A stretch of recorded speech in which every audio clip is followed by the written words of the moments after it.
Olá, bem-vindo a mais um Hemoencast, podcast onde a gente une hematologia, terapia intensiva e outros assuntos sempre pautado em evidência científica, com o objetivo de trazer conteúdos leves e, obviamente, sérios para que vocês possam ouvir e aproveitar no carro, em casa. E eu espero que seja mais um episódio muito bom, que vocês façam ótimo proveito. E hoje o nosso tema vai ser sobre mielograma. Eu sei que vocês estavam esperando ansiosamente para falar sobre isso. E para começar esse assunto, eu não poderia chamar outra pessoa, que é a minha parceira, que é para quem eu encaminho os meus exames quando é possível aqui da região, eu acabo encaminhando sempre para ela, que é a Catiane Lon, formada pela UDESC, fez residência no Laboratório Clínico da Unesp de Botucatu, mestrado em Patologia Clínica também na Unesp de Botucatu, na mesma época que eu. É cofundadora da Hemocitovet, onde eles fazem, além de análises laboratoriais, é para onde eu mando os meus mielogramas. Também tem uma área de educação continuada, tem sempre cursos maravilhosos de interpretação de medula e de outros exames, vale super a pena vocês conferirem. E eu trouxe a Catiane hoje para a gente conversar sobre aquele assunto que parece que todo mundo tem medo, né, que é o mielograma, que é justamente quando pedir, quando não pedir, o que que a gente precisa que o paciente, qual que é essa estabilidade que o paciente precisa ter para fazer o exame ou não. E aí, Catiane, eu queria começar que você falasse pra gente justamente esse primeiro impasse que eu acredito que seja, não é nem quando pedir o mielograma, mas é quando não pedir o mielograma. E por que que eu trago isso para vocês? Eu vou exemplificar. Paciente anêmico, com uma baita de uma regeneração, ictérico, clássico de anemia hemolítica imunomediada, indo para um mielograma. E aí aquilo, assim, para quê, né? Precisa desse mielograma, então quando que a gente não não recomenda de fato? E mais uma vez, muito obrigada pela participação. Bom, Carol, obrigada pelo convite também. Eu fico muito feliz de estar aqui e de trazer, de a gente conversar desse tema que realmente, como você falou, existem muitas dúvidas sobre mielograma. É um exame que a gente até fala, né, que é um negócio meio místico até. E uma das principais questões que a gente sempre aborda e conversa e que tem uma grande dificuldade realmente é a indicação. Tem essa primeira barreira do desafio, né? Quem faz, quem não faz? Esse exame existe? Não existe? É uma lenda? Quem faz? É difícil? Outro é o momento de indicação. Muitas vezes chega pra gente realmente pacientes que não têm indicação de mielograma. Vamos lá no passo anterior. Quais são as indicações? O mielograma, ele é um exame que vai avaliar medula óssea, né? A medula óssea, ela é o quê? Ela é a fábrica do nosso sangue. Então, o que acontece na medula vai se refletir no sangue periférico, e o que está acontecendo ali no sangue periférico também pode, dependendo do que está acontecendo, ser um reflexo da demanda do tecido. Então, se eu tenho questões que a minha questão periférica, ou seja, extramedular, tecidual, já me respondem à alteração laboratorial, teoricamente eu não preciso do mielograma. Então, acontecem essas questões. É um paciente que está com anemia super regenerativa.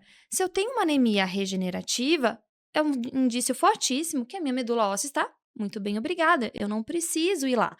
Um paciente que, outra questão que acontece bastante com a gente é, por exemplo, uma cadela que fez uma cirurgia de uma piometra, por exemplo, tem uma leucocitose, porque Aberrante. aberrante, uma reação leucemóide, e pós-operatório imediato, as pessoas esperam que a parte hematológica fique perfeita. E não, ela começa a ter uma leucocitose ainda maior. E aí o pessoal, meu Deus, é uma leucemia. Aí vai partir para a medula. Precisa? Não. Então, o que a gente fala? Mielograma, de uma forma bem sucinta, ele é indicado quando tenho alterações laboratoriais no meu sangue periférico, em que eu já fiz toda uma triagem extramedular e que eu não consegui explicar o que está acontecendo com o meu sangue periférico, aquela alteração. Então, eu fiz ultrassom, eu fiz outros exames laboratoriais, eu fiz vários hemogramas, que geralmente não é um hemograma só que vai tornar esse paciente candidato ao mielograma.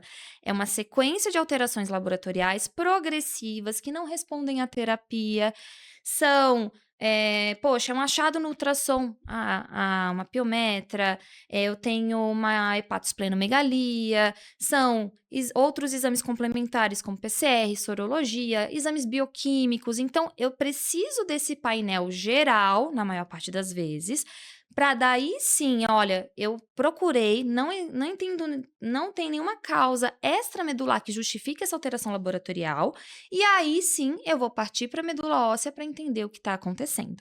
Exatamente, é isso. O que também eu vejo bastante, que a gente sempre fala nas aulas, inclusive tem até um livro que tem um fluxograma, né, da eritropoiese, Uhum, e aí tem o regenerativo, pré-regenerativo, o regenerativo, muito regenerativo, intensa regeneração e aquele que não regenera nada.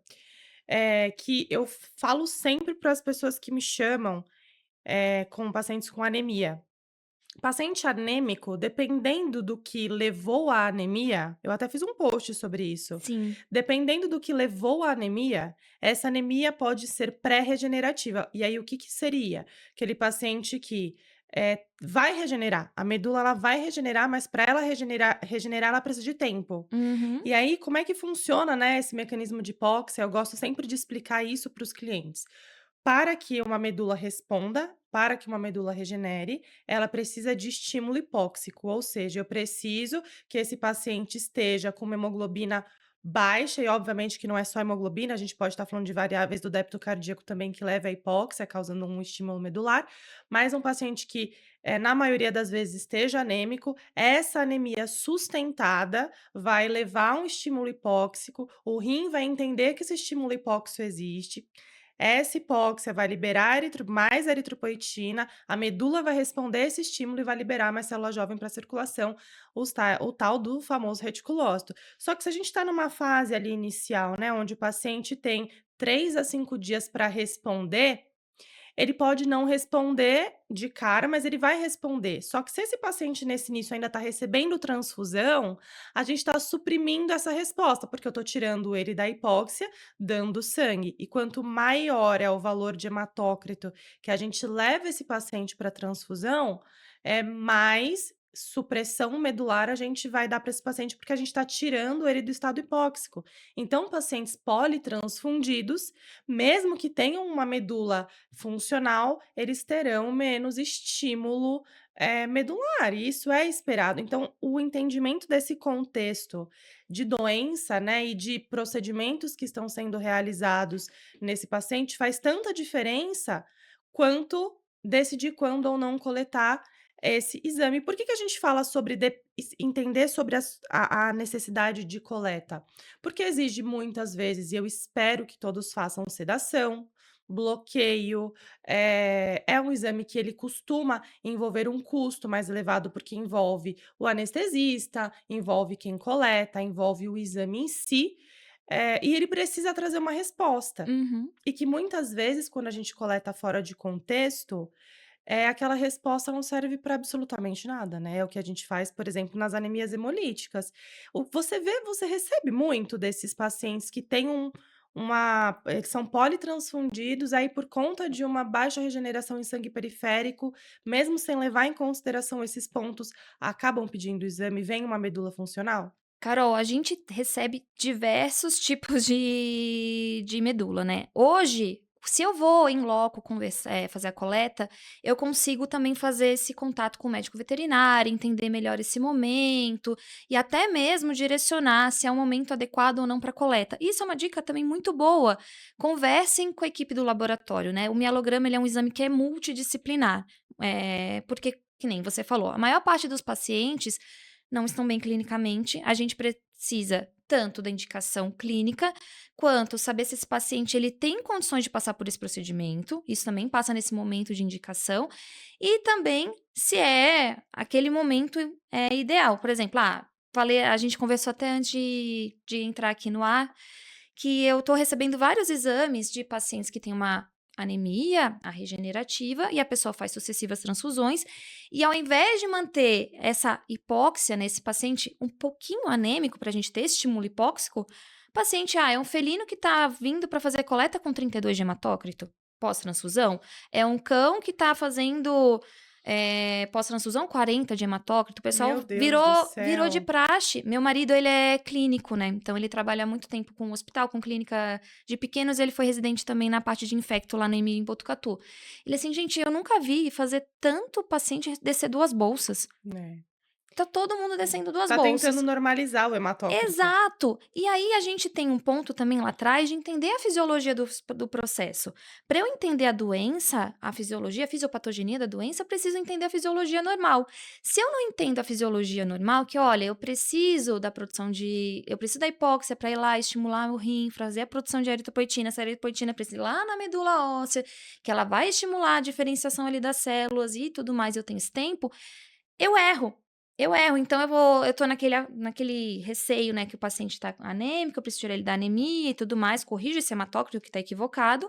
E aí quando eu fazer a medula não vai trazer as informações que eu preciso. Eu vou ter supressão ali da hipóxia, talvez eu não esteja vendo o potencial da minha resposta ali, da minha resposta medular. Eu vou ter interferência das sucessivas transfusões frente ao excesso de hemosiderina e algumas outras questões ali que às vezes podem te deixar mais confuso, né? Então, muito, Carol, eu vejo animais que chegam pra gente que não tem mais estímulo anêmico, isso vai acabar suprimindo a eritropoese. Pacientes que, ao contrário, têm uma super resposta regenerativa, que a regeneração já te dá esse indício, e outras condições também. Então, trombocitopenias com agregados plaquetários, Nossa, hemogramas que não são realizados por um patologista clínico veterinário, que é só aquele hemograma, de máquina. o maquinograma que a gente fala, sem nenhum tipo de revisão, e aí você recebe aquele paciente, você faz um hemograma ali no dia por um patologista clínico. Hoje eu tenho feito pareado, eu colho a medula e eu faço uma lâmina do sangue para mim. Sim. Aí eu faço esse comparativo e eu vou ver. Poxa, tá cheio de agregado. Quando eu faço a coleta, isso é um pouco mais fácil, mas o material recebido é uma dificuldade Você que não eu tem nem tenho. histórico, né, chega mielograma, ponto. Às vezes não vem nem hemograma, às vezes nem vem o dado nem do paciente. É cão, gato, cachorro, papagaio, periquito. Hum. E eu preciso desse histórico. Aí você cobra, né, ou não? Não, a gente cobra, eu cobro pelo hemograma. Ai, tem que ser hemograma do dia? Ai, pode ser hemograma de quanto tempo? Às vezes a pessoa não fez nenhum reticulócito antes. Então, beleza, o hemograma ele já vai te dar alguns indícios se uma anemia ela é regenerativa ou não. Ok, mas eu só consigo ter certeza disso com a contagem de reticulócitos. Eu tenho essas condições de pré-regeneração, então eu preciso dessa contagem, porque se eu não tenho nenhuma contagem de reticulócito, a gente está queimando etapa. E o É. diagnóstico, gente, ele é um quebra-cabeça. Então eu preciso de todas essas pecinhas do meu quebra-cabeça para eu criar a minha linha de raciocínio, tanto eu como patologista clínica para entender o mielograma, quanto quem vai receber esse resultado. Sim, total. Porque senão fica aquela peça lá perdida e ela não vai te dizer nada. E às vezes ela começa a te dar até mais dúvida. Tá escrito isso aqui, isso quer dizer o quê? É, saber interpretar o que pediu, né, É, para a fase que pediu, isso também é muito importante. A gente falha na interpretação de todos os exames, não só do sim. mielograma, mas o mielograma ele vem, eu acredito que muita gente peça esperando que já venha lá o dado que o animal tem, Uhum. né, então, um exemplo clássico disso é quando a gente pega um gato felve positivo. Eu peço muito mielograma em felve positivo, porque a gente tem inúmeras possibilidades. Então, para você ter uma ideia, a Kati fez agora, gente, um mielograma de um gato para mim. Quando eu atendi a família, paciente anêmico, anemias, assim, com regeneração, anemia com transfusão semanal, e o gato sem regeneração em sangue periférico. Mas tinha meta-rubrícito, Hum. com reticulócito baixo. Aí eu vou olhar o leucograma do gato, não tinha linfocitose, era discreta a linfocitose, Hum. assim, tinham 3 hemogramas ali com linfocitose, mais linfócitos atípicos presentes. Eu olhei para aquele laudo, a doença, eu falei assim: "Olha, a gente tem algumas possibilidades, ou a gente tem uma síndrome mielodisplásica, porque tem meta-rubrícito, mas não tem reticulócito e é um gato, né, ou nós temos uma leucemia e por algum motivo a gente ainda não tenha essa linfocitose tão agressiva, talvez uma leucemia aguda, então a gente precisa do mielograma, porque sem o mielograma a gente não sabe o que fazer, principalmente no gato felve. Mas por quê? Porque eu tenho uma citopenia persistente em que existem atipias, né, ali em sangue periférico, que eu tô vendo que o leucócito tá estranho, a gente tem uma linfocitose e tá atípico. Eu tô vendo que tem metarrubrícito sem reticulócito, né, não faz sentido. Então eu falei: "Bom, vamos coletar", porque ou é uma síndrome Uhum. mielodisplásica ou é uma leucemia, e fechamos em leucemia com mais de 40 cento de Nada, blastos, eu né? Ou acho mais de que 70%. deu 67%. É que essa tá fresquinha, porque eu liberei ontem, Ontem, eu é. liberei ontem mesmo. E a Felv, ela é uma caixinha de surpresas, porque não só a Felv, né, várias condições. Você olha um paciente pancitopênico, você: "Ai, nossa, aspirado seco, deve ser uma mielofibrose". E aí você vai lá buscar na medula óssea, a medula óssea, ela tá linda, Bombando. bombando. Felv, eu sempre falo: "Ah, gente, Felv pode fazer qualquer coisa".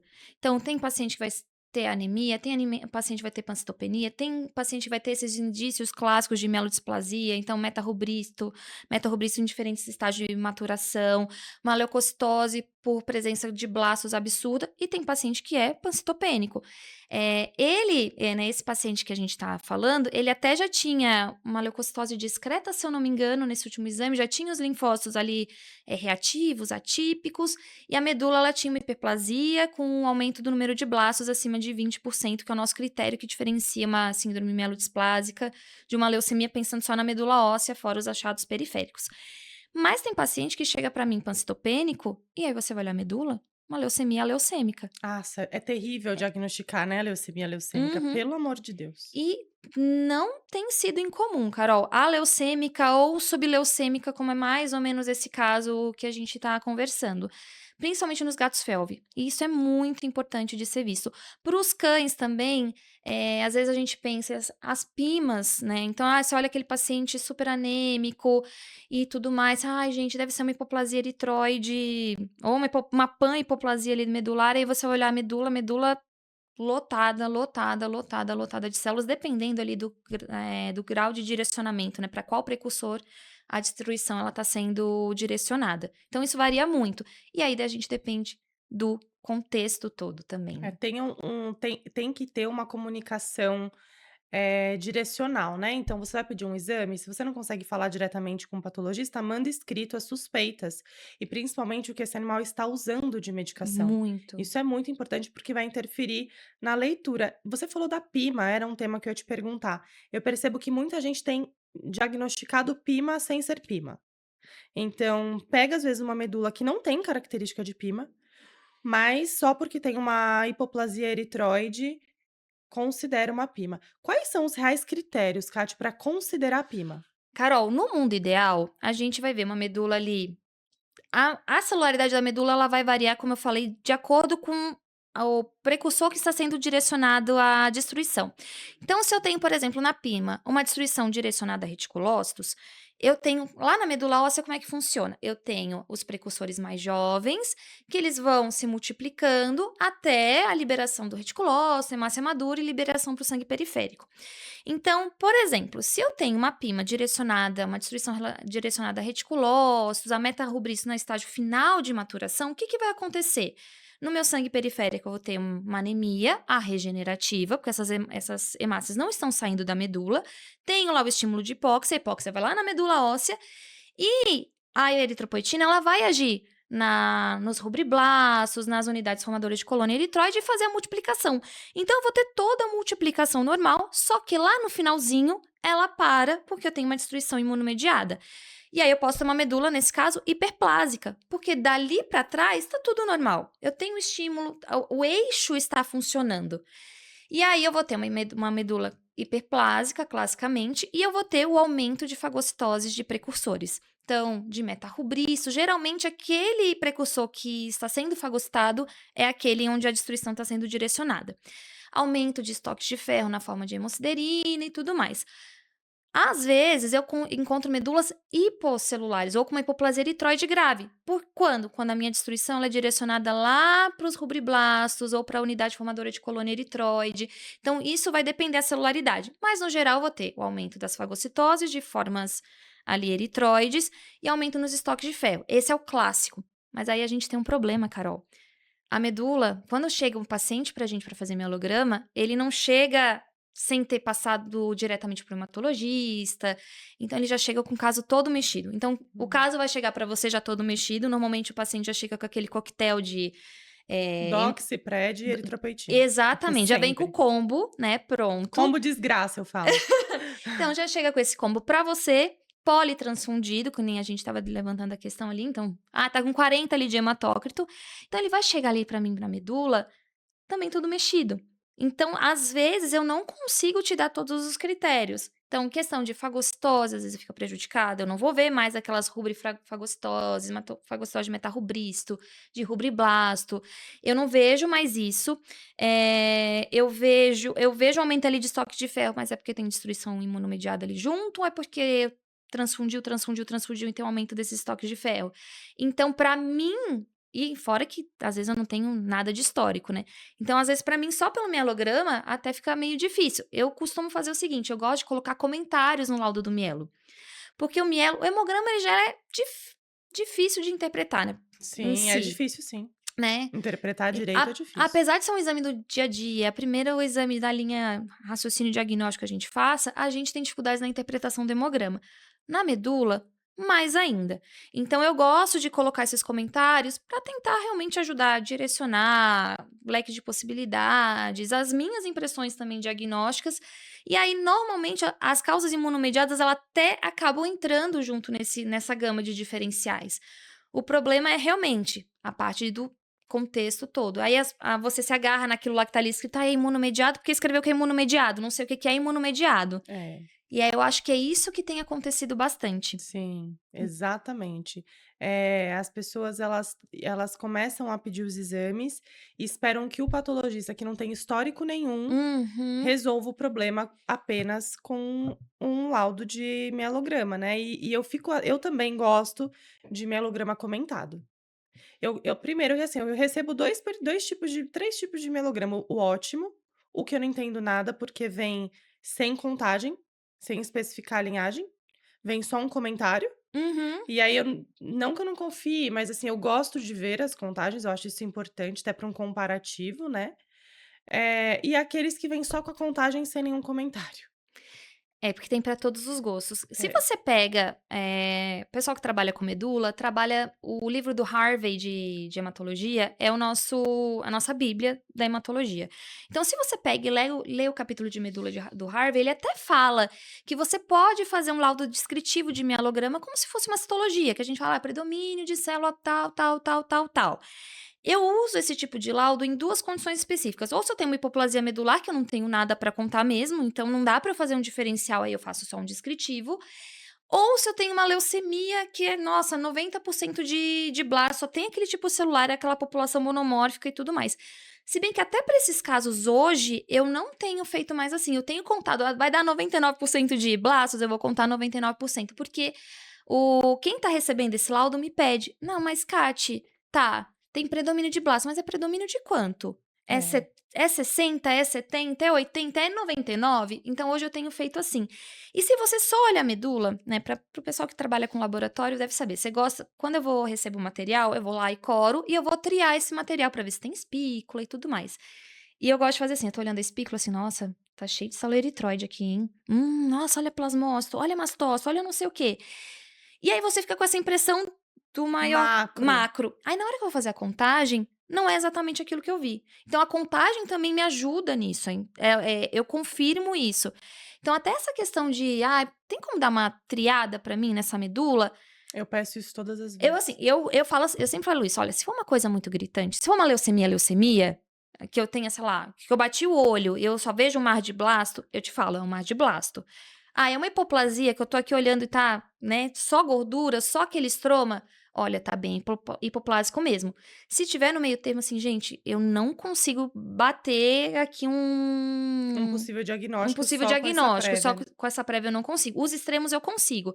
Agora, é uma PIMA, é uma hiperplasia granulocítica por alguma coisa X, ai, pra plaqueta até funciona, que megacariose a gente vê lá no primeiro aumento. Mas se for uma coisa assim mais, hum, não limítrofe, eu preciso dessa avaliação um pouco mais acurada, porque só eu batendo meu olho no macro, às vezes eu mesma me engano. Eu olho, nossa, um monte de plasmócito, suspeita de mieloma múltiplo.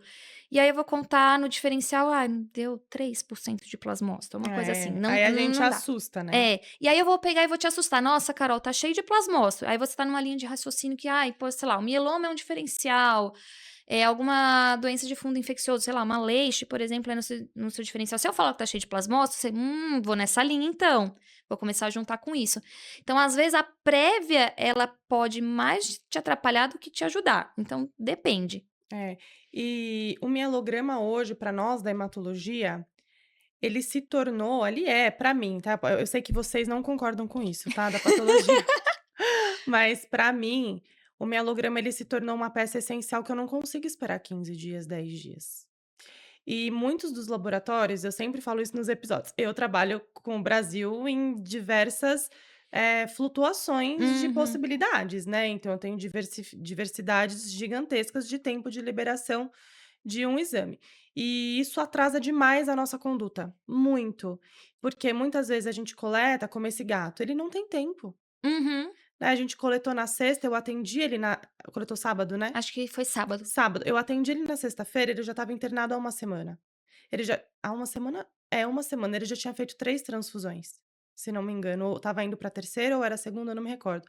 Mas o gato estava internado, a família estava aflita, eu indiquei um exame, eles me consultaram, eu não entreguei um diagnóstico, eu entreguei mais uma solicitação de Uhum, exame, né. E aí eu expliquei, eu falei: "Olha, esse é um exame decisivo por esse, por esse, por esse motivo, mas eu quero que vocês coletem e eu quero uma prévia. Então eu indico a Suzana, uhum, eu indico você, para fazer leitura principalmente, quando consegue fazer coleta e interpretação ainda, para mim é melhor ainda, porque eu sei que são pessoas que vão me entregar um laudo, mas que vão conseguir fazer uma triagem, porque, por exemplo, nesses casos mais graves, a gente consegue eu já vou aqui você já liberou o laudo em 2 dias, mas se não tivesse liberado o laudo, eu conseguiria ligar para um oncologista, né, e falar: uhum, "Olha, estamos com essa suspeita já confirmada, eu preciso que atenda". Porque se eu espero, às vezes, 7 dias, né, e aí perde. E aí qual que é um outro ponto também que eu vejo acontecer muito? Como eu não trabalho com um único profissional de coleta, porque quando eu estou em Brasília é uma pessoa que coleta, uhum, quando está em Campo Grande é outra, quando está em Cuiabá é outra, não é a mesma pessoa que coleta de todo mundo. Às vezes a gente faz eu peço a coleta e eu enfatizo, tem que ser com alguém que esteja habituado a fazer coletas, com material próprio para a coleta, porque não é 40/12 que consegue coletar de todo mundo, né. mm. Então tem o material próprio e colete sempre biópsia em paralelo dos pacientes que eu tenho suspeita de não para todos, mas que eu tenho suspeita de aplasia ou hipoplasia, eu gosto de confirmar também associando a biópsia junto, mieloma também eu gosto de combinar. E e aí o que às vezes acontece, a pessoa vai e coleta, não vem material. Uhum. Aí eu fico naquela dúvida, se a minha suspeita é hipoplasia ou aplasia, não veio material ou foi uma punção seca? Porque existe essa diferença, né, punção seca é não tem material para coletar. Isso. Eu puncionei, não veio nada, mas eu fiz o procedimento de forma correta, realmente não tem espícula, não tem material. E, em contrapartida, tem aquele paciente que tem um hemograma que não condiz com aquela punção. Então, por exemplo, eu tenho uma suspeita de leucemia. Aí tem lá, uma medula que não é compatível com uma aplasia. Porque eu tenho, por exemplo, beta-rubrícito, então não Uhum. é compatível com uma aplasia, mas aí vai não vem nada, não vem material da aplásico. Isso atrapalha por quê? Porque deu um tempo prolongado para eu ter um diagnóstico, que eu não tive uma triagem, foi uma pessoa não capacitada para coletar ou que talvez aquela coleta não tenha tido sucesso por qualquer outro motivo, e aí o tutor ele volta comigo, com o Uhum. exame dizendo 10 dias depois: "Não teve material", aí eu falo: "Agora vai ter que anestesiar de novo, coletar de novo, porque eu continuo sem saber o que fazer". Carol, esse é um ponto que, na verdade, eu e a Mari, né, que a gente trabalha hoje muito com medula, outros profissionais que trabalham com mielograma também, o Thiago, a Camila, a Su, a gente está fazendo um trabalho de formiguinha nessa questão também de educação para o mielograma, né. Quanto ao laudo do mielograma, tem algumas versões de laudo, que nem a gente discutiu aqui, tem esse laudo só descritivo, tem o laudo que faz as contagens, que não faz as contagens, que põe comentário, que não põe comentário, tem muita questão de gosto do freguês, a gente sabe que tem profissional que não gosta do comentário, porque diz que pode induzir quando Nossa, tem, eu amo. tem profissional que não gosta. A gente vai trabalhando da forma que seja melhor para todo mundo. Eu gosto do comentário também para mim, porque eu, como patologista clínica, eu preciso entender tanto de clínica quanto quem está recebendo. Eu preciso raciocinar em cima. Então, para mim, o comentário ele funciona nessa parte de raciocínio. A coleta, tem toda uma questão também que a gente discute eu vi o pessoal discutindo que a Silvia fez um reel sobre qualidade de espícula, Nossa para senhora, diagnóstico sim. de leite. Eu acho que falta eu não digo que é responsabilidade, mas às vezes é conhecimento do que você está coletando e da responsabilidade daquilo. Porque não é só puncionar o osso e sair um sanguinho. Até aquele sangue às vezes nem é medula. Exatamente. Então, às vezes, as pessoas ou até mesmo durante coleta, né, tem um caso nosso, né, que é um mieloma múltiplo, Sim. que eu não pude ir no dia, foi uma colega fazer a punção, fez a coleta, mandou pra Suzana pra analisar, a Suzana falou: "Olha, não tem material, tem que coletar de novo". O paciente aí no outro dia eu consegui ir, o paciente passou por 2 Não, anestesias. e a família aflitíssima, A né. família super aflita, você tem um custo envolvido nisso. Essa paciente em si, a coleta foi bem difícil mesmo. Você me falou, né. Eu penei bastante para fazer essa coleta. Só que, por exemplo, a facilidade de você já fazer o ciclo completo é: "Puxa, eu estou lá no osso, eu sei os sítios lá, eu vou coletar pelo sítio que eu tenho mais expertise, isso vai variar. Ah, é asa do ilho, é úmero", independentemente, eu vou usar a técnica que eu tô mais acostumada, e eu consigo, às vezes, durante a coleta, já triar esse material, que é lá as espículas, que o pessoal do laboratório fala: "Ah, as espículas, eu preciso das espículas", aquele põe na placa lá pra ver as espículas. Porque muitas vezes eu acesso facilmente ali o osso, né, a parte do osso esponjoso, e isso o cirurgião ele faz isso, muito cirurgião acaba fazendo coleta de medula, porque o cirurgião ele é um pouco mais, não medroso, né, nesse Ah, aspecto. eu mesma sou um hematologista que detesto coletar medula, porque eu tenho agonia de você tem que fazer uma Você pressão tem que fazer ali, força, eu não tem. gosto, E, por exemplo, detesto. se você olhar minhas agora nem tanto, né, mas se olhar, por exemplo, na época da residência, a gente usava as agulhas de Janshid e elas tinham a ponta romba, então você tinha que fazer força. E eu tenho uma mão de alface, então gente, eu saí um camarão. Eu já fico camarão por qualquer coisa, então já não é muito parâmetro. Então você tem que sim fazer uma pressão, e isso é aflitivo, né. É, é. Isso é bastante aflitivo. Punção de externo também, eu não sou uma fã de externo, por Eu também não exemplo, eu gosto. não gosto. E às vezes que eu fui tentar fazer externo, né, na época que eu trabalhava no centro diagnóstico, a anestesista ficava assim: "Mas você vai fazer externo? Não, mas e se essa agulha entrar dentro da cavidade? Meu E se Jesus acontecer não sei o quê, amado. rararara", eu assim: "Tá bom, eu não vou tentar, tá bom, tá bom, tá bom". Mas eu consigo fazer esse ciclo completo, então eu colho esse material, eu consigo saber se tá representativo ou não quando tem espícula. Às vezes, gente, você pode estar lá no lugar certo e às vezes é difícil de vir. Ah, eu tenho uma mielofibrose, não vem material. Às vezes eu tenho uma medula extremamente hipercelular e não vem material. Então eu tenho aspirados secos, tanto por hiposcelularidade quanto por hipercelularidade. É o exemplo que eu sempre falo, e as pessoas não entendem da parte da hipercelularidade. Gente, metrô da Sé, 6 horas da tarde. Aquele vagão cheio, tá todo mundo enlatado lá dentro. Ninguém entra, ninguém Ninguém sai. entra, ninguém sai. Aquela pessoa precisa sair descer lá na estação. Se você não pegar e puxar, às vezes mesmo você puxando a pessoa com força do lado de fora, ela não sai, porque tá todo mundo tão unidos venceremos lá dentro, que não sai. Eu faço pressão negativa e não vem. E só vir o sanguinho não é o suficiente. Porque vem o sangue, é hemodiluição. Ah, mas como que vem hemodiluição na medula óssea? Porque a medula ela é um tecido extremamente vascularizado. Por quê? Eu preciso que essas células que estão sendo produzidas, elas Saiam de lá. saiam. É. Então, por isso eu tenho bastante sangue lá.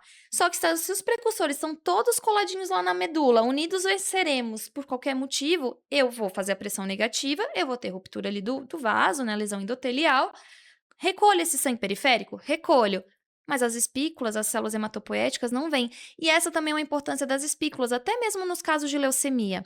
Então, às vezes acontece o seguinte: eu tenho um paciente com suspeita de uma leucemia linfocítica crônica. Então, eu tenho uma linfocitose madura, eu quero ver se lá na medula como é que tá, se é uma leucemia linfocítica ou se é um linfoma com linfócitos circulantes, sei lá, um linfoma de zona T, por exemplo. E aí eu faço uma punção de medula e não tem espícula, mas tá cheio de linfócito. Esses linfócitos, eles são da medula, eles Uhum. são linfócitos que é sangue periférico e tá lá circulando também. Fica a dúvida, Fica a né. dúvida. Se eu não tenho espícula, precursores. Então, eu vou ter, por exemplo, posso ter metarrubrístino? Posso. Vou ter neutrófilo? Vou. Esses metarrubrícios, ok, são da medula, mas não veio precursor. Eu tenho um problema de escalonamento? Tá cheio de neutrófilo. Legal. Eu tenho uma hiperplasia granulocítica mesmo ou é contaminação da minha medula por sangue periférico? Exato. E você descobre isso quando você olha se tem ou não tem espícula. Isso. E aí eu já consigo fazer essa triagem durante a coleta. Às vezes, eu adoro coletar em hospital ou lugar que tem laboratório também, porque às vezes tá difícil para todo mundo. Gente, biologia não é matemática. Então você pode ter 20, 30 anos coletando medula e tem casos que são desafiadores. E às vezes eu olho aquele, né, aquela plaquinha assim, gente, tem umas coisinhas bem pequenininhas que você fica, puxa, será que veio fibrina? Que é uma outra dúvida que tem. Ou será que isso é uma espícula? Aí eu vou lá, tento fazer uma lâmina. Gente, tem um laboratório Pra eu dar uma olhada no que eu posso microscópio. corar no microscópio? Coro uma lâmina rapidinho no panóptico. Não, galera, beleza, veio o material. Vamos. Ou não veio, vamos continuar. Porque o objetivo, e até a gente entra nessa questão de coleta, coleta de externo, coleta para um profissional que não é de laboratório, coleta de um paciente que não está anestesiado, Deus me livre, o que deve doer, gente. dói. Então, se A você. punção, não é a punção que dói, é o É a, push, es- a a pressão sucção, né. negativa. E aí, se você. E aí, tem várias questões em cima disso, né? Eu dou bastante curso de medula. E aí, tem colegas que falam: mas gente, na minha região é área endêmica de leite, ou na minha região é uma região que, né, os tutores não pagam. Não pagam. O tutor não vai pagar para fazer uma cirurgia, para fazer uma USH eletiva? Ele não vai pagar uma anestesia? Ele entende que você tem que anestesiar, ou no mínimo, né, pra fazer um curativo, alguma coisa assim, você tem que fazer um procedimento ali. Vou fazer uma USH, eu preciso anestesiar esse paciente. Tem como eu fazer uma USH com o paciente acordado? Não tem. A pessoa, ela entende que tem que anestesiar, o veterinário, ele vai te falar isso. O que acho que falta é, às vezes, o veterinário não acredita que aquele passo seja importante, e aí ele já põe na cabeça que o tutor não vai topar. Isso em tudo, né. Em O tutor tudo. não topa baseado no que a gente acha, não do que de fato o tutor Nas não vozes da topa. minha cabeça. Exato, não. E, gente, é um sofrimento.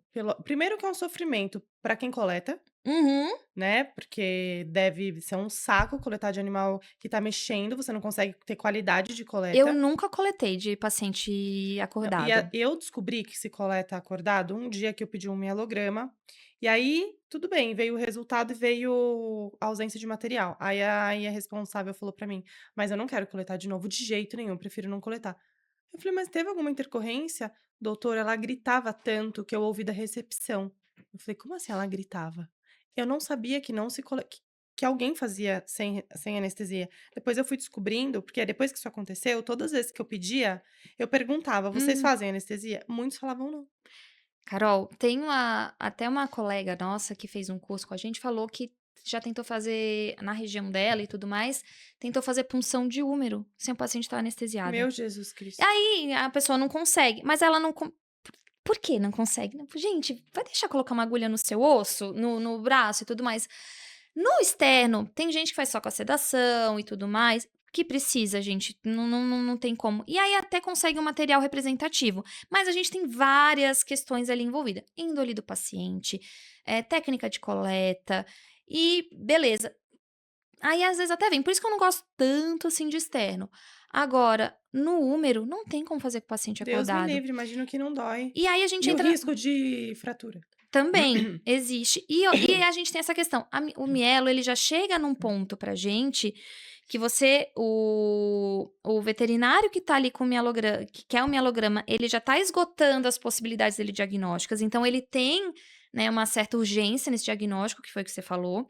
A família envolvida também já tá nessa urgência, porque ela já passou um monte de, já É, tá quando chega no mielograma já passou por muita por coisa, muita né. coisa, questão, né, de recursos financeiros. Tem gente que tem uma gama de recursos financeiros que pode queimar, tem gente que não.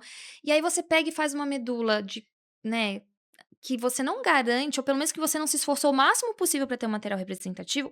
Eu vou demorar mais nesse diagnóstico. Então, essa família, esse veterinário, esse paciente vai ficar lá mais uma semana, 10 dias esperando esse diagnóstico. Eu coloco esse paciente em risco também. Vou ter que anestesiar de novo. Talvez ele precise de uma outra transfusão. A gente perdeu esse timing, porque daí você, eu planejei fazer a transfusão porque ele estava super anêmico e para iniciar a terapia logo em seguida. E aí eu perdi esse timing, porque daí eu fiz uma coleta que não foi efetiva, eu comecei a terapia e agora não consigo É, mais. agora vou ter que interpretar com base numa terapia. Isso. Então eu sempre falo isso, gente, eu gosto de anestesiar, e eu falo: "Olha, demora, sei lá, 1 hora o procedimento", porque, gente, se tiver difícil de um sítio, eu vou tentar em outro. Eu vou tentar o máximo possível ter um material representativo. É esse o objetivo, porque depende, esse material vai trazer um laudo pra gente. Quem tá ali, quem vai receber esse laudo precisa De desse algo laudo, e representativo. isso pra fazer a conduta em cima disso. Porque se eu ponho só, coleto, a gente fala brincando, né? Uma água de salsicha, aquele material hemodiluído, que não veio espícula, você vai pautar sua conduta em cima disso. Sim. Aí eu vou te direcionar para um caminho que talvez seja equivocado. E aí tem toda essa questão. Ou eu vou mais pra frente ter que anestesiar esse paciente de novo. Voltamos à questão da indicação também no momento inapropriado.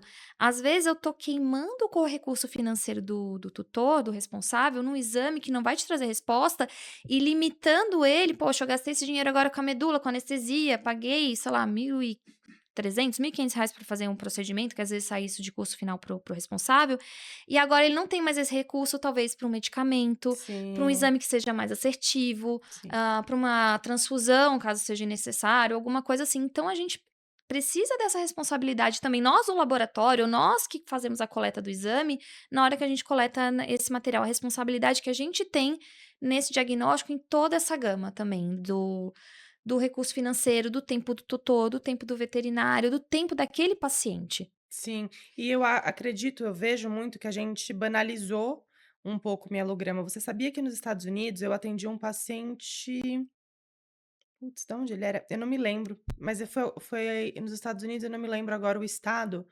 eh, que era um pancitopênico, um Hum. York pancitopênico, e eu precisava de um mielograma, e a dona era brasileira. Uhum. Ela não conseguiu fazer mielograma, porque não lá não é como aqui, que eu pego, faço uma requisição, entrego para você, você vai no laboratório e coleta. Lá, a única pessoa que solicita e coleta o mielograma é o especialista. Uhum. E são pouquíssimos especialistas. E para você conseguir ter acesso a esse exame, você tem que ter acesso ao especialista. E para ter acesso ao especialista é uma agenda de mais de um mês. Olha o trabalho. E aí ele teria aí eu falei: "Então, eu abandonei, assim, né, tive que passar o caso para alguém de lá". Eu Uhum. falei: "É melhor você passar com alguém daí então, para conseguir seguir, porque se eu não medicação lá, eu prescrevi micofenolato para um paciente também de fora, não tem como eles manipularem, não tem como eles comprarem com receita de clínico, eles só conseguem comprar com receita de profissional regional habilitado, que seria o especialista, no caso, em hematologia lá. E essa questão da banalização, às vezes, do mielograma, faz com que a gente peça de mais e de menos também, né. Uhum. E aí um ponto que eu vejo também pedirem muito, e eu confesso que é um ponto que também me gera dúvida, não uso tanto, mas eu sei que fez parte do seu mestrado, quando a gente vai para o consenso de TIM, Uhum. agora, né, o recente, que ele cita sobre o mielograma para diagnóstico de TIM. E ele não recomenda. Ele Exato. fala: "Não é recomendado fazer mielograma para o diagnóstico de trombocitopenia imunomediada, porque não é muitas vezes necessário, a não ser que exista uma suspeita também de destruição contra precursor ali da trombopoetina, né, ou Uhum. então a destruição até da própria, trombopoetina. A nível medular que a TIM ela pode fazer, tanto afetar a nível de produção, né, um distúrbio imunomediado quanto a produção, como de, sangue periférico Uhum. também. E como que foi? Conta um pouco do trabalho que você fez, dessa pesquisa que você fez, porque foi justamente para diagnóstico de TIM, não foi? Isso, na verdade a ideia que a gente teve, né, eu e a professora Regina, era realmente fazer essa correlação entre a determinação do IPF. O que que é IPF? É um parâmetro que alguns equipamentos automatizados que trabalham com citometria de fluxo, IPF na verdade é fração de plaquetas imaturas, que é um nome patenteado dos equipamentos da marca Sysmex. Outros equipamentos, como o ADVE ou citometria de fluxo tradicional, trabalham como plaquetas reticuladas. Uhum. Então, o que que esse equipamento ele faz? Ele mede, quando a gente tem o contador hematológico, esses que fazem citometria de fluxo, as células elas passam nesse fluxo, tem um feixe de laser, e esse feixe de laser ele leva à dispersão da luz.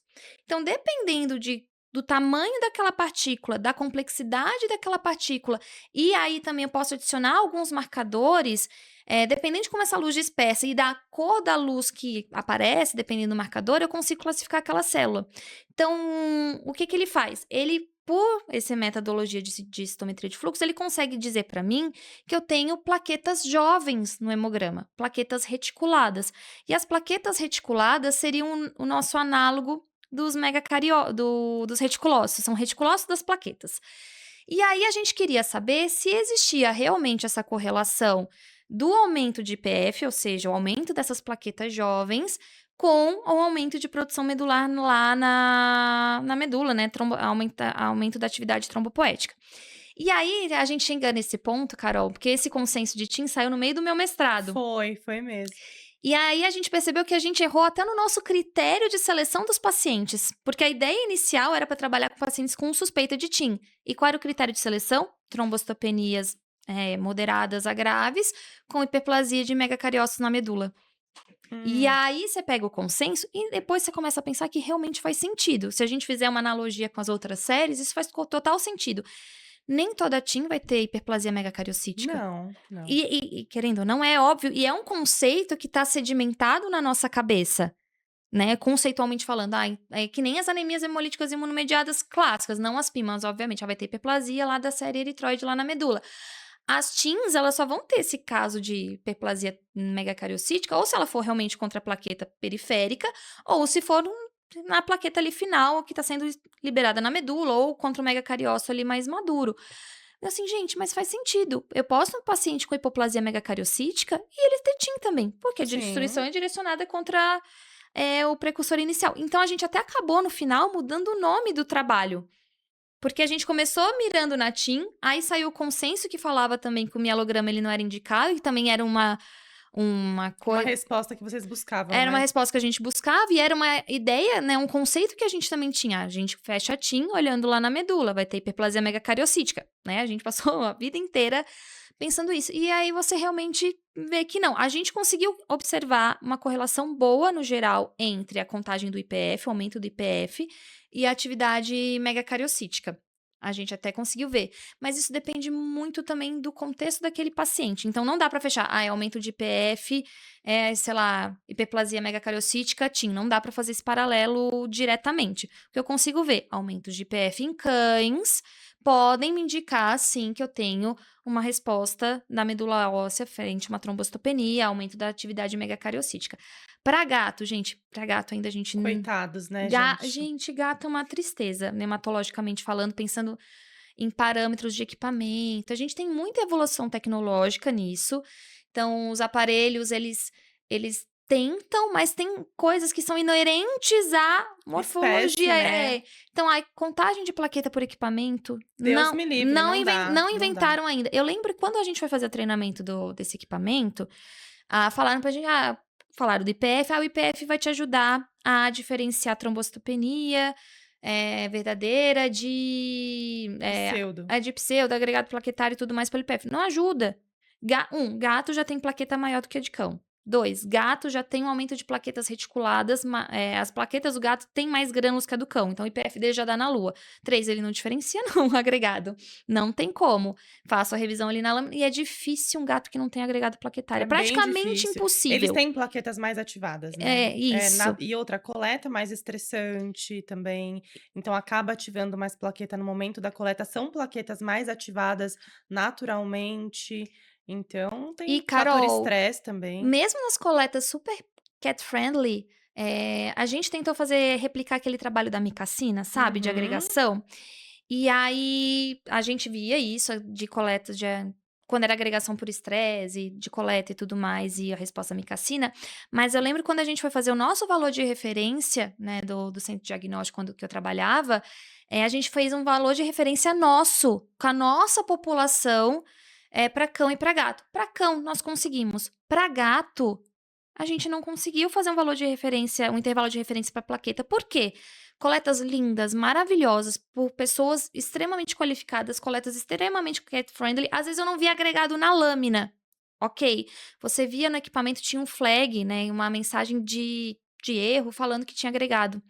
Então eu não podia usar aquele valor como. Excluir, né, aquilo. Ou seja, sobrou 8 pacientes no universo de 60, 70 gatos, mesmo em coletas lindas, perfeitas, maravilhosas. Então a gente não conseguiu o N mínimo na época para fazer um intervalo de referência confiável ali, né, para plaquetas.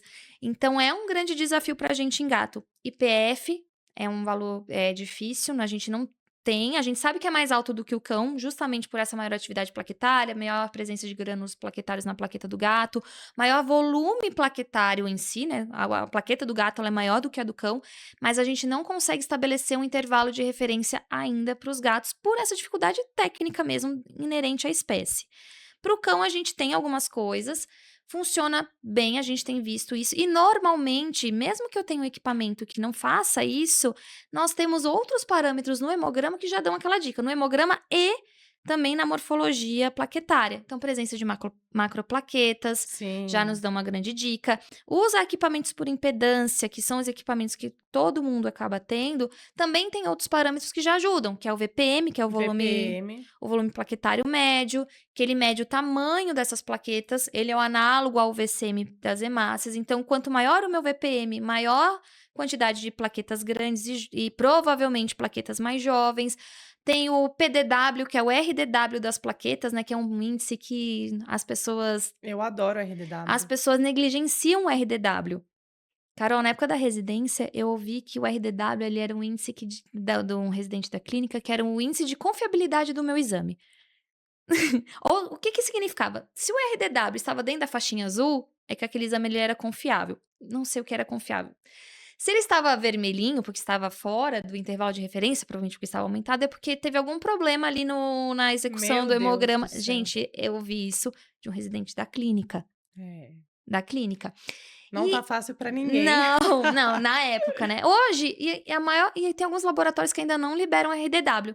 Então, às vezes, esses índices plaquetários já te dão a dica se você precisa ir lá para medula. Então, se eu Sim. tenho macroplaqueta, um aumento do VPM, do PDW, existem outros parâmetros também, Trombocito grave também, né, com sinal trombocitograma. clínico. Então isso já te dá uma grande dica.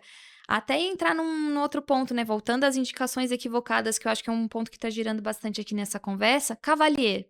Nossa, sim, as trombocitopenias, as macrotrombocitopenias Ca hereditárias. Carol, já me chegaram pelo menos uns 3 Cavaliers que estão no combo desgraça, doxy, pred, eritropoetina não, porque daí é plaqueta, né, mas pensando numa Só falta o TIM N-plate. exato. Então tá nesse combo, ai, deu aquela titulação prelíquea, Imunossuprimindo, né. imunossuprimindo, aí o paciente com hemograma lindo, clinicamente perfeito, com macroplaqueta de Cavalier. Ai, mas tem 30.000 plaquetas, eu tô preocupado, mas é um Cavalier. Aí vai fazer medula, já chegaram pelo menos uns 3 pra gente fazer mielograma, porque era um Cavalier. Ou você pensar nos galgos ali, né, nos greyhounds, que Sim. já são, eh, trombocitopênicos, o intervalo de referência deles é diferente, então às vezes o desconhecimento dessas particularidades de cada uma das raças também levam a indicações equivocadas no mielograma. Então você vai anestesiar esse paciente já está há meses ali fazendo ciclos e ciclos de doxy, imunossuprimindo esse paciente, daqui a pouco vai para um N-plate ou vai para uma outra terapia ali um pouco mais pesada nesse sentido, e é uma característica dele. Dele, exato. Você sabe que eu peguei um paciente, eu acho que eu até usei ele em algum exemplo de outra gravação. Ele veio pra mim, era um border collie, ele veio pra mim porque ele tinha 120.000 plaquetas, assim, era uma trombocitopenia discreta, mas ela era sustentada. Uhum, Ele já tinha feito doxy, ele já tinha feito pred, realmente subia quando fazia pred. Era um paciente que tinha tudo muito bom. E nos exames infecciosos, 1/20, 1/40 Prevlik era o máximo que ele chegava. Mas aí no ultrassom tinha um baço muito grande, uma esplenomegalia bem importante. E aí, né, conhecendo a família, conversando tal, eu descobri que o cachorro era ultramaratonista. hum, Ultramaratonista, não era só maratonista. Eu descobri isso porque numa conversa com as família, eles 2 com camisa de corrida. hum, No fundo, um monte de troféu, medalha, eu falei, me deu um insight na hora. Falei: "E vocês praticam atividade física, o que que vocês fazem?", "Ah, a gente corre". Falei: "E ele vai com vocês nos treinos, ele participa?", "Não, ele tem até um Instagram, e depois eu te passo, ele tem até um Instagram, ele corre com a gente". "Mas ele corre quanto, assim, 5 quilômetros?", "Não, 50". Um nível de de percepção. performance, assim, né.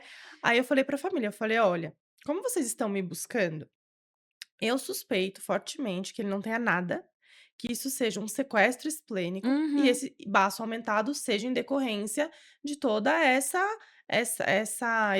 atividade física exacerbada que ele faz. uhum, E que isso não tem nenhum problema, né, é um achado fisiológico dele". Eu não faria nenhum exame daqui pra frente, mas eles estavam aflitíssimos, porque tinham falado pra eles que era câncer, hum, e que esse baço tinha que ser removido. E aí, pra salvar o baço, eu precisei ir para o mielo. uhum. Eu falei: "Vamos fazer o seguinte, vamos fazer um mielograma?". Pra ver se realmente, precisa, né, se a gente precisa se preocupar. "Vocês querem fazer?" "Quero". Então façam sem pressa nenhuma, tá aqui o pedido, não tenham pressa pra fazer, nem precisa marcar comigo, é só me mandar que eu vou se tiver algum problema a gente marca, Uhum. senão vocês estão de alta. E aí depois de um tempo veio o exame, eles fizeram e tinha a medula estava ótima, né, não tinha nada. Então, assim, primeiro, o cachorro ele já sustentava aquela trombocitopenia há anos. Sim. Nunca teve nenhum sintoma de nada. E vamos combinar também que até se a gente fosse pensar numa questão de doença, o próprio consenso de TIM fala o quê? Qual é a nossa meta terapêutica, qual que é nosso objetivo? 100.000 plaquetas. Uhum. Então, se eu já tenho um paciente que tem mais de 100.000 plaquetas, eu vou mesmo que fosse, né, que eu suspeitasse de um quadro imunomediado, eu vou tratar com objetivo de levar quanto? Se eu já tenho um consenso que me fala que meu objetivo é maior ou igual a 100.000, É que daí a gente entra no ponto do tratar o exame e não o e não o paciente, paciente, né, que exato. é: "Ai, mas é que nem chegam às vezes os gatos, tem alguns gatos que são meio leucopênicos, tem uma leucopenia fisiológica, Sim. e as pessoas: "Não, mas ele tem alguma coisa". Citalx, sempre assim, falam que é Citalx. Ah, é? Não, eu não até o pessoal fala: "Ah, é uma hipoplasia, é escatofel, vou fazer felve da medula, blá-blá-blá". Beleza, você tem que fazer toda essa triagem, realmente. Mas, assim, gente, tem paciente que não lê o livro, que ele não lê o livro do intervalo de referência, e mesmo se a gente pensar em intervalos de referência, existem aqueles pacientes que eles estão fora do intervalo e eles estão sadios. Explica como faz, é isso, é muito importante, as pessoas têm que saber o que significa intervalo de referência, Exato. porque se não sabe como que aquele intervalo de referência foi feito, nunca vai entender o que foge da curva. Isso. Como é que é feito, Kati? Porque, na verdade, a gente precisa pegar o mundo ideal, gente. A gente tem uma população, né, saudável, sabidamente saudável, e a gente pega essa população, colhe lá os exames que a gente tem interesse e faz o intervalo de referência em cima dessa população com os nossos equipamentos e tudo mais. Porque a gente tem a variação também entre equipamento, entre técnica, entre regiões. Nós importamos muitas referências, por exemplo, norte-americanas, a literatura norte-americana, e a gente coloca na nossa rotina. Literalmente, 200.000 plaquetas. Quem disse que são 200.000 plaquetas? É 200.000 plaquetas, talvez, numa população específica lá nos Estados Unidos, que o pessoal que fez o nosso livro-texto fez. Mas eu lembro que Botucatu já era um intervalo de referência diferente, era um pouco mais baixo. 160 ou 180.000? 160.000 na época. Quando a gente fez o nosso intervalo de referência, aqui de São Paulo, com a população que a gente trabalhava, que isso também varia muito, porque você tem relação com o clima, doenças endêmicas que estão ali, que podem afetar ou não a função, a contagem plaquetária, e o paciente está saudável, muito bem, obrigada. É crônico, né, É um negócio. portador assintomático. Isso, e que é um portador assintomático e ele tá bem. E ele vai passar para você também nesse crivo como paciente normal também, né. Então tem essas variações que são regionais. Então eu preciso fazer essa análise, uma coleta desses pacientes teoricamente saudáveis, até onde a gente sabe, dentro daquela população que eu trabalho, e aí com o meu equipamento e eu consigo criar esses valores de referência. Mas mesmo isso é uma avaliação estatística. Eu preciso num número mínimo. Depende do parâmetro, porque existem parâmetros paramétricos, não paramétricos, toda essa parte mais de estatística que a gente teve que ficar estudando lá para o Deus me mestrado. livre. Nossa senhora. Eu confesso que eu gostei, Nossa, eu queria mas morrer com estatística, eu eu não nasci pra isso, eu pra confesso que estatística. eu gostei, porque eu gosto de uma matemática, mas, Eu me eh, lembro que você falou que você fez sua própria eu fiz estatística. toda a minha Você estatística. tá doido, eu paguei pra fazer minha estatística. Agora, mas se pedir pra eu fazer agora, eu vou ter que assistir a aula toda de novo, porque agora, filha, depois de uma Aqueles criança, programas, gente, pelo amor de um Deus. filho depois, a minha memória, ó, Imagina gente, 2, então, aí você ainda foi mais, arrojada. arrojada, você fez 2 filhinhos no meio do mestrado, assim, gente, eu estava quase parindo, faltava um mês pra eu parir, Eu lembro da sua defesa, eu defendi, espera aí, não, eu qualifiquei grávida, eu acho, e eu defendi, agora eu tô na dúvida, eu acho que eu defendi a Júlia já tinha nascido. eu acho que sim. Eu fiz 2 pausas de 6 meses no mestrado, tanto que eu demorei 3 anos e não 2, porque eu tirei 2 licenças. É. Mas eu lembro que eu escrevia, isso eu lembro perfeitamente, para eu escrever a minha tese, para você ter uma ideia, eu não consegui fazer na minha casa, porque eu tinha uma bebê e eu Uhum. estava grávida da próxima. E em casa, né, quem faz home e tem filho sabe como é, Enquanto a criança está acordada, você pode ter uma rede de apoio de 10 pessoas, ele quer você. Uhum. E então já sabia onde era o escritório e ela ia lá bater, ia chamar: "Mama, mamã, mamã, mamã", e eu obviamente não conseguia falar: "Não vou ficar com a minha filha". Então eu aluguei um coworking do lado da minha casa e eu estava grávida de 8 meses quando eu estava terminando a minha dissertação. E eu lembro que eu fazia pausas para esticar a perna, eu muitas vezes escrevia amamentando uma com a outra na barriga. Aqui, e aí ela dormia, enquanto Uhum. ela mamava, ela dormia, né.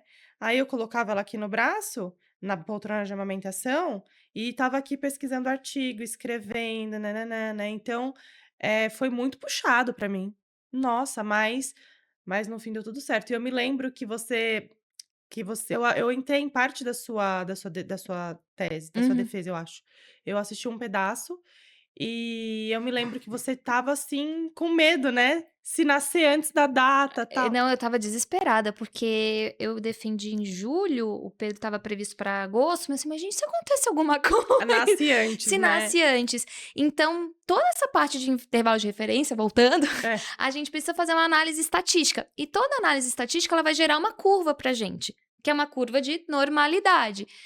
Aí vai depender se é paramétrico ou não paramétrico, mas essa curva de normalidade, ela é inerente da estatística. Tem pacientes, qualquer coisa que você fizer estatística, gente, vão ter, pacientes, qualquer população que esteja contando, que estarão fora daquele intervalo de referência e estarão saudáveis, para cima ou para baixo, e os doentes também. Então tem pacientes que estão realmente doentes, não estão sadios, e o intervalo de referência deles, os exames, aquele parâmetro que você tem interesse, está dentro do intervalo de referência. Então não dá para tratar exame. Né, então não é só o número. Então às vezes a gente fica lá no Cavalier com macrotrombostopenia. Esse paciente que você falou: "Ah, poxa, mas ele tem um histórico de ser um paciente atleta", justifica. Ou o gato que é fisiologicamente leucopênico, ele nunca teve nada na vida, mas, ai, poxa, ele foi fazer um pré-anestésico para qualquer coisa e as pessoas entraram em pânico. E aí vai fazer medula. Só que também tem um ponto, Carol, que às vezes eu até fico discutindo isso em casa, né, com meu marido que é clínico, assim, mas também é difícil pro clínico, quem tá na linha de frente, falar: "Não, esse Afirmar, né. ele afirma: 'Não, eu não vou daqui pra frente pra mim eu dou alta porque ele não tem É, não, nada'". é um sufoco, imagina. E ele assim: "Cara, é difícil Você tem porque que excluir tudo. você tem uma pressão também do E se você falar uma besteira? Então, E se você falar que não é amanhã o bicho morre?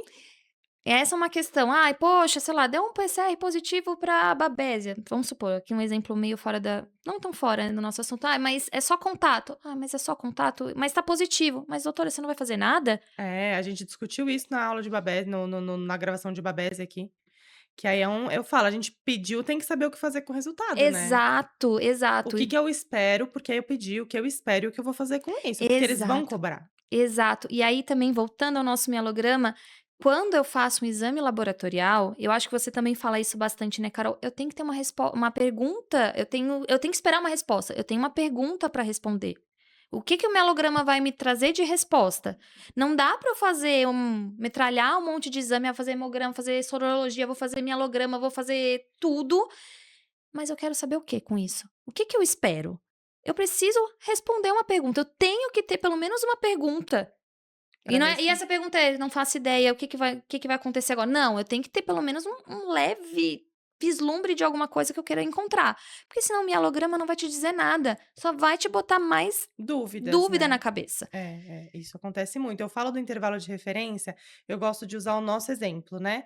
Qual que é a pressão, arterial nossa, humana, ideal, né. Então vamos supor que a gente tá falando ali de mais eu nem sei qual é a ideal exata, mas acho que é 110 a 140, não é? Eu acho que o pessoal falava que agora fala que 12/8 não é mais o normal, né, que é pré-hipertenso e não sei Então o eu quê. vou Então falar umas dos coisas, eu não sei, gente, qual que é, depois eu vou pesquisar, porque eu não porque fica sei. mudando, aí você fica vendo vídeo, você começa a ficar meio, É, vamos pensar no 12/8 que é o clássico isso. até agora que tá na nossa cabeça. Mas vamos supor que eu entro no PS hoje, né, eu entro no PS hoje desmaiada, desacordada porque eu bati a cabeça Uhum.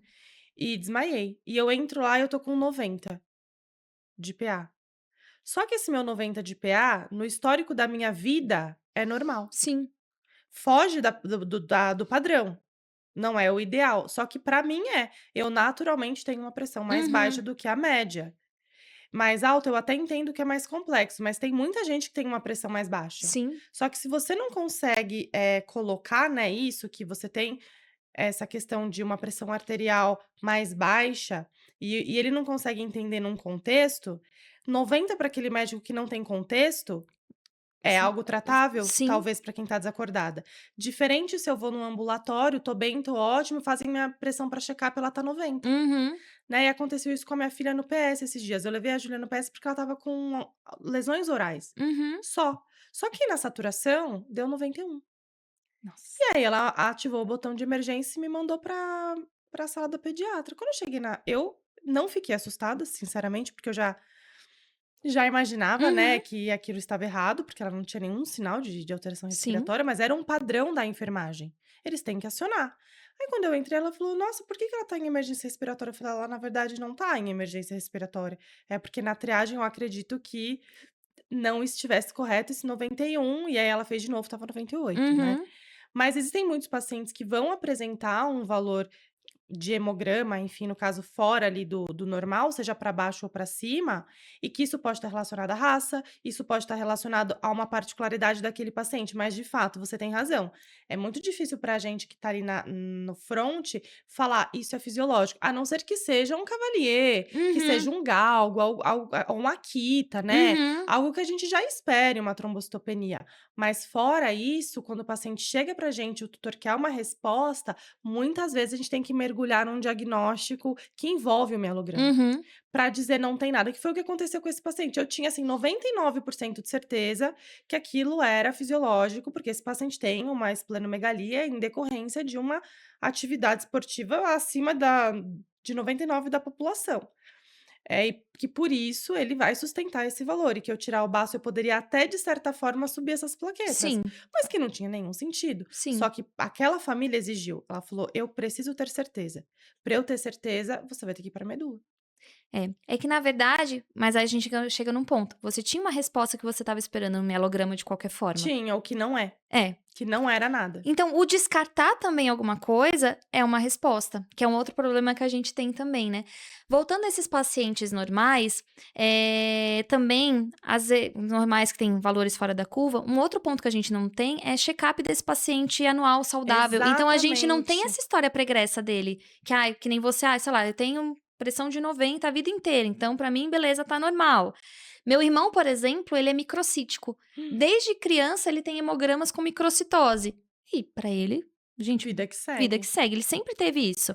Agora, o gato lá, leucopênico que a gente fez, foi descobrir que era leucopênico que estava fazendo check-up pra alguma outra coisa, foi pra um pré-operatório pra alguma outra coisa, então já tem alguma comorbidade ali acontecendo. Você não sabe qual era o normal dele, Eu sempre peço exames anteriores. e às vezes as pessoas não Sempre, têm. quase ninguém tem. Mas, ai, chegou com um problema que o pa não tá batendo, né, aí você fala: Uhum, "Poxa", principalmente quando o negócio é muito crônico.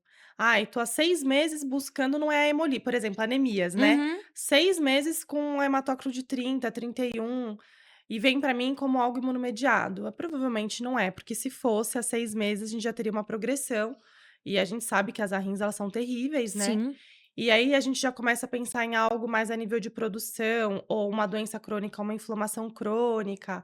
Aí a gente vai buscar um hipercortisolismo maltratado, é um diabético, é um obeso, é um uhum, pneumopata.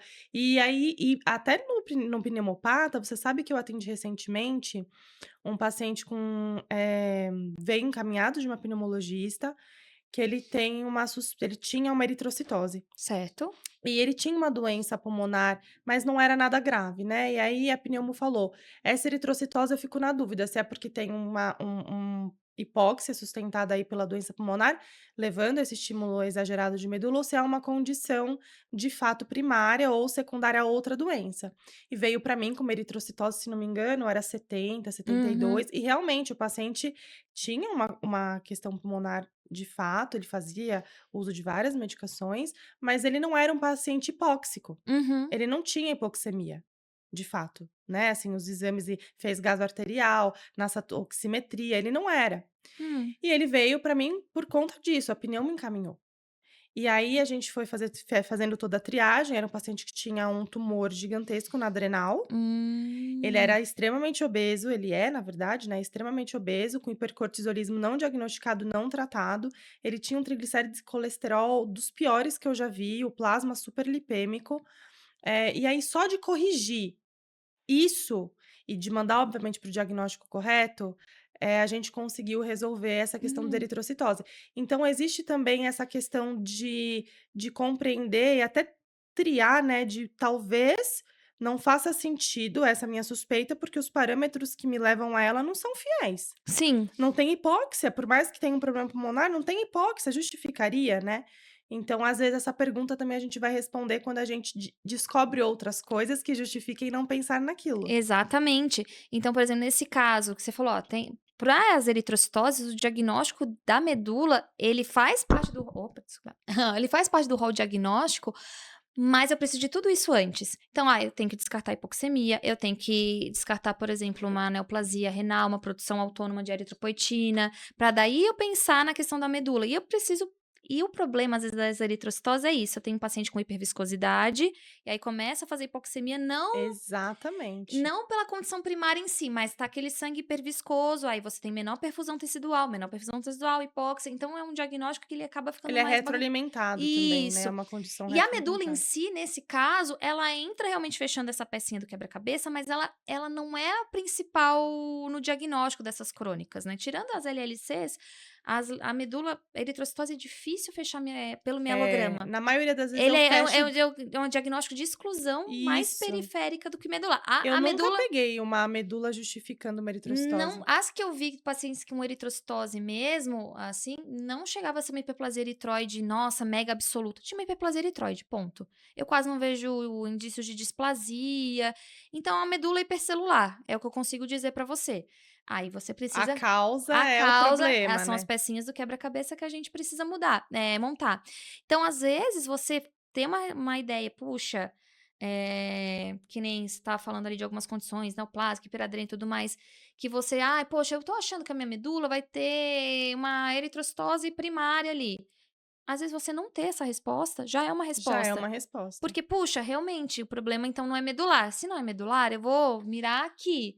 E isso é uma questão também que às vezes a gente tem que deixar claro na medula, porque as pessoas põem tanta expectativa na medula que vai te salvar, vai te dar a resposta ips literis ali do que está acontecendo e nem sempre acontece. Aí você vê uma medula hematopoeticamente ativa ou que não tem aquela alteração, você espera se frustrar, então não foi diagnóstico, é inconclusiva. Não, não é inconclusiva. Calma, Tá te ela foi falando ela conclusiva foi de conclusiva e está direcionando que o problema não está ali, na está em medula. outro canto. Então É. é outra questão que a gente tem que trabalhar. E até essa questão de expectativa também é uma questão das leucemias, Carol. Nossa, assim, ainda mais isso era até um ponto que eu ia te falar. Hum, É muito comum, nós primeiro que eu já recebo um paciente muito mexido. certo, Muito. É raro o dia que eu receba um animal anêmico ou trombocitopênico que não está em uso de cortisona há algum tempo, certo. ou em uso de doxy há algum tempo. E aí eu acabo tendo uma grande dificuldade em fazer um diagnóstico, muitas vezes eu tenho que fazer por exclusão e por resposta terapêutica, na maioria das vezes. Porque como é que eu tiro, por exemplo, de uma trombocitopenia com anemia, um paciente com febre, leucopênico, como é que eu tiro a doxy? E aí eu não tenho um diagnóstico fechado, porque já entrou com a doxy Uhum, antes de fazer o exame. E aí como é que eu falo: "Não, então vamos continuar ou vamos continuar?". Eu tenho que continuar, porque até que me prove ao contrário, eu não posso tirar a possibilidade daquilo ser uma relíquia. A gente faz os exames cientes de que pode não ser conclusivo, mas aí nesse cenário, por exemplo, eu gosto de medula. uhum, Porque, poxa, se eu tô falando de um tratamento que talvez não começou agora, começou recente, e pode ser que em órgãos linfóides eu tenha uma carga parasitária maior, talvez uhum, eu consiga mais resposta, mas nem era sobre a Ehrlich em si que eu ia dizer.